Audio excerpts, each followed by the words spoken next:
Okay, so welcome to another Motivation Inspiration interview, part of our project 2 of our Motivation Inspiration interviews that we started at the very start of the pandemic. We're now into nearly over 100 interviews with so many amazing inspirational people. It gives me great pleasure this week, today, or this evening, to interview Amy Bois. Have I got that right? Well, close. Well, pretty close. It's Amy Bois. It's actually French Canadian. Okay, French Canadian. Okay, Amy Bois. And this fitness adaptation. So explain it to me, Amy. You know, your story is amazing. You know, with your family orientated, and everything that you do is, you know, supporting. I take it it's Tyler, your 15-year-old son. Yeah, Tyler's 16. 16. He's in 10th grade. He goes to Portsmouth High School. Okay. Yeah, Tyler is a full-time wheelchair user, and he's living with spina bifida. Okay. So tell me your story. You know, we've been doing motivation inspiration interviews now for, as I said, over 2 years, and we met so many different inspirational people. And again, it's a pleasure to chat with you regarding your story and how it all began for you. So please enlighten us to how it all began for Amy Bois. Well, you know, my story is actually pretty long, but I'm going to give you the Cliff's Notes version just because we don't have enough time in one session to go through it all. But, you know, for me, my life definitely changed when we had Tyler. You know, I always like to say I felt like I led a pretty charmed life and didn't really experience struggle and adversity until after Tyler was born. And we always say that, honestly, Tyler was the greatest gift that we could have ever been given, because he's given us such great perspective, and then also just a better understanding of what the most important thing in our lives is. So, you know, for me, I've been an athlete my whole life. I was a competitive gymnast and all-state gymnast my senior year. I played field hockey in college, attended Simmons College, and my background was in PR and marketing and communications. You know, for me, one of the biggest adversities was actually getting pregnant. And we struggled as a family to get pregnant. And when I was finally able to get pregnant, we did find out in the first 28 days of pregnancy that Tyler was going to have spina bifida. Having your first child is scary enough, but when you find out your child is going to have a birth defect, that is entirely different situation. We knew right away that Tyler was a gift, and that we were going to have Tyler and essentially arm ourselves with the best team of doctors so that we could give him the best life possible. And that's what we did. We charged ahead, and Tyler was born, back in 2005, back when we lived out in California, actually Orange County. And we owe a great deal of thanks to Children's Hospital of Orange County, because they, on more than I can count, have saved Tyler's life when he was a baby. You know, spina bifida happens the first 28 days of pregnancy. And during that time, you know, we found out that, you know, he could have the chance to not be ambulatory, and that he might use a wheelchair to get around. But, you know, immediately my husband and I knew that, you know, whether he walked or whether he rolled, that really wasn't the most important thing. We wanted our son to have a great life. And we knew even then that he could do that. So, you know, for us, my story started with being a primary caregiver. You know, after we had Tyler, I immersed myself in how could I be, you know, the very best mom that I could be to a son that at that time was extremely medically challenging and fragile. In the first 6 months of his life, he had 6 major surgeries, and one was life-saving at 6 months old due to vocal cord paralysis stemming from Arnold-Chiari malformation. So really quick, I kind of joke, I'm not a doctor, but I play one on TV. We've had a crash course in all things human body, but very quickly I learned that we needed to arm ourselves with the proper information and knowledge so that he could lead his best life, and we could too, because we knew that we weren't going to let spina bifida define who he was, right, and who we were as a family. So, during that time, and this is getting back to my, my perspective in my life, it's really, really hard to give back to yourself when you are a primary caregiver. Oftentimes you throw your entire, every ounce of energy into taking care of your child. And that is what I did. I did lose myself in the process. I'm not going to lie. I did not attend to my wellness. I was not working out. I was not eating well. And I didn't give enough back to myself, thinking that if I took any time away, that was being selfish. What I didn't realize is that you can't pour from an empty cup. You absolutely cannot. And luckily, I did wake up one day. I honestly, maybe it was a dream, maybe it was a guardian angel that came to me and said, Amy, you can't continue to live like this. You've got to take back your wellness. And it was at that time, because I had literally become a complete couch potato. I hate to admit this. I was at my very heaviest. 155 pounds on my frame is a lot. It definitely is. Especially when I had been an athlete my whole life. And now all of a sudden I was completely sedentary, stressed out all the time, didn't even have the energy to ever have friends or do anything with other people. So luckily I literally pulled myself up by my bootstraps. And on the day when I decided that I had to take back my wellness, I ran the telephone poles. That's all I did. I ran the telephone poles in my neighborhood and did that on day one. Well, guess what? Every single day thereafter, maybe not every day, maybe like 4 days a week, I ran. I got up and I ran, and I said, wow, each day I did it, I felt better about myself, because I had then established a routine and a habit, and I started to feel better, to take that time for myself. It wasn't selfish, it was essential. And you know what? I actually had more time and more energy to give back to my son and to my family. And so that's where my journey started. And then it kept going from there. I got stronger. I got stronger physically. I got stronger emotionally. Then I started going to the gym. I started making friends, people who had, like minds like me, that loved movement and felt that movement was medicine. And then it just got me into the idea of, I can be a leader. I can actually really help people who are struggling with their wellness. And then I started teaching classes. And the next thing you know, I became a trainer. And then it was really around, my son turned about 12, I believe, 12 or 13. I realized that in order for him to lead his best life, right, free of pain, with strength and independence, I needed to get into a fitness program that was going to help him succeed. So that's where the whole adaptive fitness trainer came in.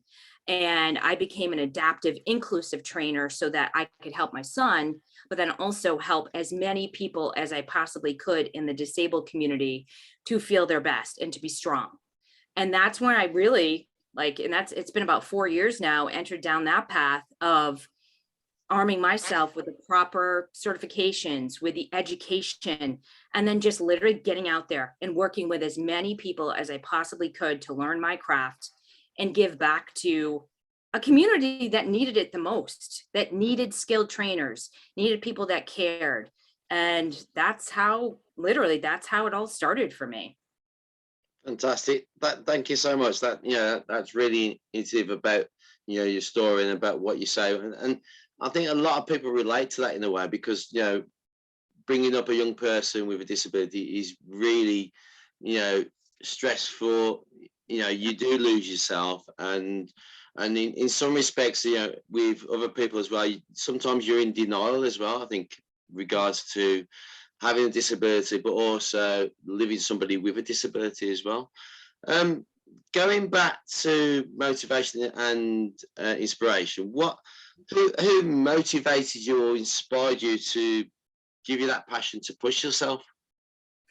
Well, I would have to say my father. My father was literally he always pushed me to be my best. He would always say to me, Amy, don't leave anything out on that court, or don't leave anything out there in your gymnastics meet.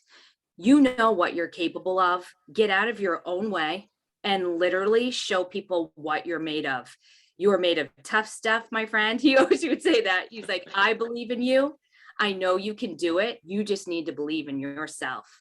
And my dad, literally, like, he was like my best friend, and we lost him 6 years ago. He worked out every day of his life. He was such a tremendous athlete. And I will forever take that with me, that I can succeed, and I can dig deep, and I will achieve. And he was right. And I was able to do that. Fantastic. We talk about motivation and inspiration, but why is that so important to support others? Oh God, well, geez, it gives people hope. I mean, in the deepest place, when people see other people being able to do something that they want to do, that's inspiring. I watch other people, and I watch how their effort. I love to see that effort. I love to see the effort on their face of trying, not necessarily succeeding, because we're all going to have, we're not always going to succeed, right? But the effort that we put forth into that, I absolutely love to see it. And that effort is really motivating for me. Like, if I see somebody working hard at kettlebell or at gymnastics or body weight training or in my adaptive workouts that I'm teaching, that inspires me. Like, I love to see people succeed and do well. And then just to see that on their face, I don't know, there's something about that. It fills my heart, and it drives me to help as many people as I possibly can. With regards to young people, you talk about seeing their potential. How do you support that with young people, regards to show them their potential? I mean, I work in a specialist college as well with young people that have been out of education for nearly 5 years, and they've got different conditions, from complex disabilities, from learning, physical, behavioural. But sometimes they come in and they don't see the potential in themselves. How do you kind of engage with that and get them to show their potential themselves and feel that positive attitude? Yeah, I mean, it really starts with their mindset, number one. They've got to believe in themselves. They have to know that things are not necessarily going to come easy to you. And this is, again, when I'm talking to my Fit4life members, like people in my adaptive fitness community, but this really goes for everyone. You have to believe in yourself. It's not always going to be easy, but it's going to be worth it. And if you go after opportunity in this life, you're going to be pleasantly surprised how successful you can actually be. The people that are the most successful that I see, especially in the adaptive fitness community, get passionate about what they are doing. Get passionate about what you're doing. Believe in it. Believe in yourself, and put in that hard work. When people start to do that, that's when I see them take off. Like people that are really into wheelchair basketball. If you're really into that, then you should do it. Focus on the things that you love, that you're passionate about. And I'm telling you, that goodness, it'll come back to you. And I see it. I see it with my able-bodied people that I train, and I see it with my adaptive folks. The ones that are most interested, that are doing the best, are integrated. They're involved. They're passionate, and they speak up about it. I see that across the board. Thank you. How does that support inclusion and diversity in the community and build on resilience? Oh my goodness, it does, because it's contagious. Oh my goodness, the people that we gravitate to are the people that are excited about what they're doing. And honestly, I think that's why Fit with Amy B has grown, because when people talk to me, they feel it. Like, you feel it. Like, you're like, that woman's going places because she cares and she's passionate. Well, how can I help other people get passionate about what they're doing? So the more you do that, the more you smile, speak up, and, have fun while you're doing it. I mean, that's just it. It transfers to everybody that you touch. Thank you. I'm going to move on to, I've got some questions from Owen Lamprey, who's usually my co-presenter, and he's a lead practitioner in a primary school in Birmingham.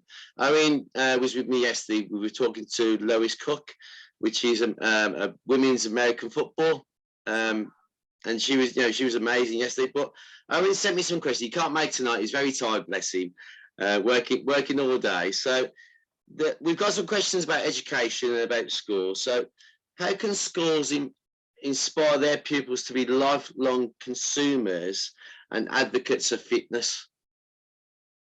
Well, I mean, I think it's that whole thing of like getting kids, like kids and teenagers to try a lot of different sports, getting them involved. Like, don't just say you need to do X, because that's very silo effect, and that does not work. I can't tell you, I tried everything. Like, my parents encouraged me to do everything that I wanted to do, and they wanted me to try different sports, not just saying you're going to play this, you're going to play this. No, it doesn't work like that. Like, oftentimes we have to try a lot of different sports, or whether it be fitness disciplines, to figure out what we really like. Because the thing is that movement is medicine. And if we love that movement, we're going to be much more apt to do it. So I think the more that schools focus on the fun, the love behind it, and really tap into what that child's interests are, I think that's how you're going to get them truly invested in movement, not with a specific, say, we're going to study this today, or we're going to do this today. Let them choose, let them pick. I think honestly, that's the best way to get kids truly invested in it. Brilliant. I'm not sure what the US system is within schools in the United States, but obviously in the UK, schools have different policies, and we always ask this question in regards to inclusion. How can schools ensure their policies and curriculum are inclusive? Well, I think number one, they need to talk to the people that really need the inclusion the most. I'll give you an example. Like, my son's a 10th grader, here in the US in Portsmouth High School. It's a really large high school. He's the only boy who uses a wheelchair in that school with a physical disability. I'm not going to lie, Tyler wants to play tennis on the tennis team, which he should have every opportunity to play on the tennis team.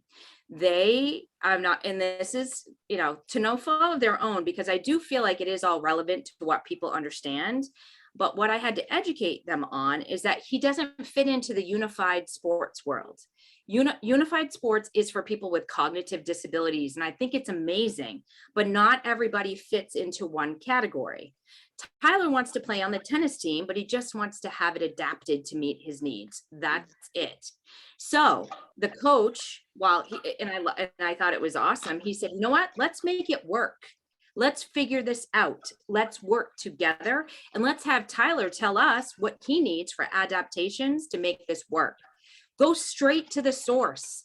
Talk to the people that are going to need the inclusion the most. And then that way they feel included. Then the coach doesn't feel like he's left out or doesn't understand. And we're actually creating normalcy around the person with a disability, because that's ultimately what we really need, is to create normalcy around disability. So that's what I find, is that open communication and that open dialogue, bringing people with disabilities to the forefront and listening to them, is ideally what we need to do.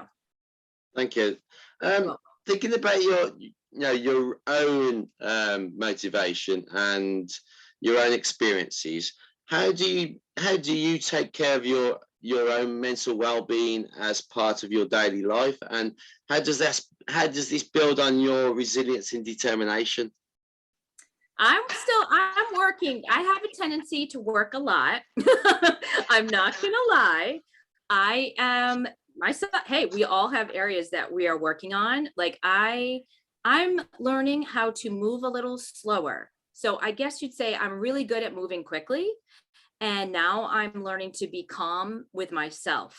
I think that is a lot harder to do. Taking more time for meditation and really reflecting, sitting back, being quiet and calm. Those are ways that I'm trying to impact my life for the better. I know for me, my workouts have always been like my creative time. Like, it just is. I love to create. I love to create workouts. I love to move my body well. And I think that's amazing. And that's always worked for me. But now, like, I need to even be calm. I need to be okay with just being calm and doing nothing. And when I can do that, I think that's going to really cover the whole mind, body, and spirit, because that's complete wellness. Yeah. Thank you. We have a quick fire round. We've been doing this now since after Christmas, and it's our new kind of 5 quick questions with a quick, sharp answers. If you're ready to have a go. I'm ready. I love games. I love games. Okay. So here we go. So, what is your favorite food? Cheeseburgers. Okay. Favorite drink? Coffee. Favorite film or TV show? Oh God, I can't remember the name of it, but it is my favorite. It's the one that has David in it. Oh, Schitt's Creek. Schitt's Creek. Okay. Favorite music? Oh, I like Top 40 and Pink Floyd. Okay. And if you had a superhero power, what would that power be and why? To change people's mindset. Okay, brilliant. Thank you. Yeah, because we need it. Like, we don't need it tomorrow. We don't need it like in a few years from now. We need it right now. Brilliant. Okay. I've got 2 more questions before we finish, Amy. So, what is the future goal for Amy Bois? Oh, geez. I have a lot of goals, but ultimately, Tyler and I want to open our own adaptive gym here on the Seacoast. Tyler used to go to an adaptive gym when we lived in Vermont, and we loved it because it had a therapy pool, a climbing wall. It was like half PD rehab and then half just people could go to the gym. So it was inclusive, so you're bringing people together.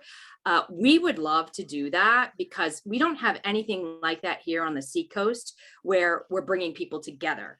Yes, there is a gym that has a lot of equipment for people with disabilities, but I think when we really truly start to change the narrative is when we are not putting them separate, when we're bringing them together. And so Tyler and I want a gym where everybody comes together with equipment that's accessible first. And so when you make equipment accessible first, then you're normalizing disability. So that's what we would ultimately like to do down the road. But in that interim, I have to say that having an online platform has allowed me to talk with people like you and then reach people all around the world. So I will continue to work on my Fit4life platform, which right now we have over 40 people in my online program, which is amazing, which is all inclusive.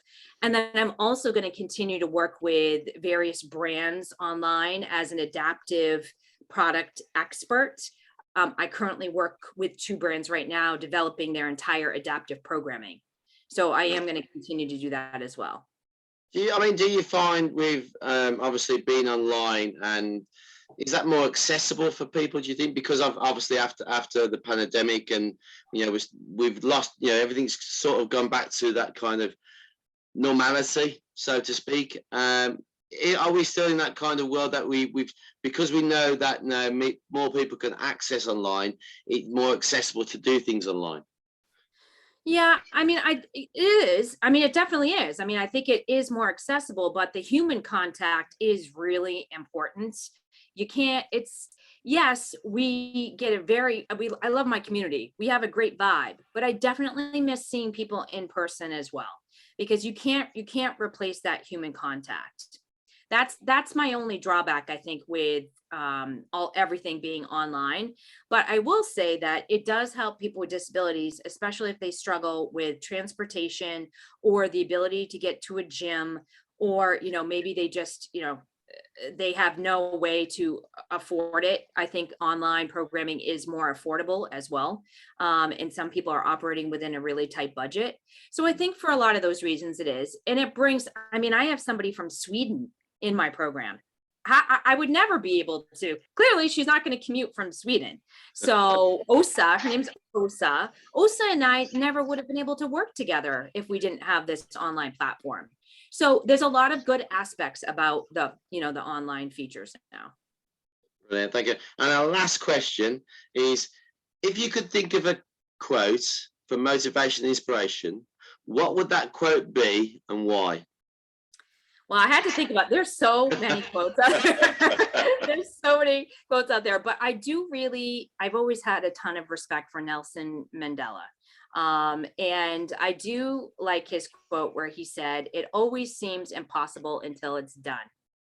I think that is, I talk to my people a lot about that, about overcoming their fears, because sometimes people don't want to start their wellness program because they're afraid. You know, they're afraid. There's a lot of fear there. They fear that they're going to be judged.